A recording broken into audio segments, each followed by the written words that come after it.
तुमच्या ग्रामपंचायतीमध्ये अधिकृतपणे काय करायची आहे, सुरुवात मध्ये करण्यासाठी आशा वर्कर यांनी, CHO यांनी त्या गावामध्ये त्या ग्रामसभेला संबोधित करण्याकरता माहिती असणं तर आवश्यक आहे ना. तुम्हाला स्वतःला माहिती असेल तर तुम्ही काय कराल, संबोधित कराल.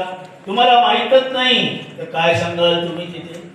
माहित नव्हतं की अशा प्रकारचं काही अभियान हे आपल्या जिल्ह्यामध्ये सुरू आहे.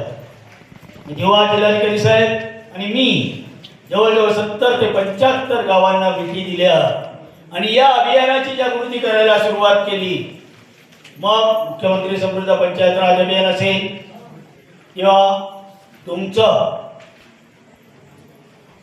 आपलं विकसित भारत जी रामजी हे अभियान असेल, मुख्यमंत्री बळीराजा शेत रस्ते पानंद रस्ते हे अभियान असेल, या सगळ्या अभियानांबरोबरच 18 फेब्रुवारीला हा GR आला. आपण या अभियानाबद्दल पण गावामध्ये वेगवेगळ्या गावांमध्ये माहिती द्यायला सुरुवात केली. तुम्हाला माहित नसेल, आपल्या जिल्ह्यामध्ये 18 फेब्रुवारी पासूनच हे अभियान सुरू झाले. पण शासनाने 1 एप्रिल 2026 ते 31 मार्च 2027 असं 1 वर्ष हे अभियान राबवायचे.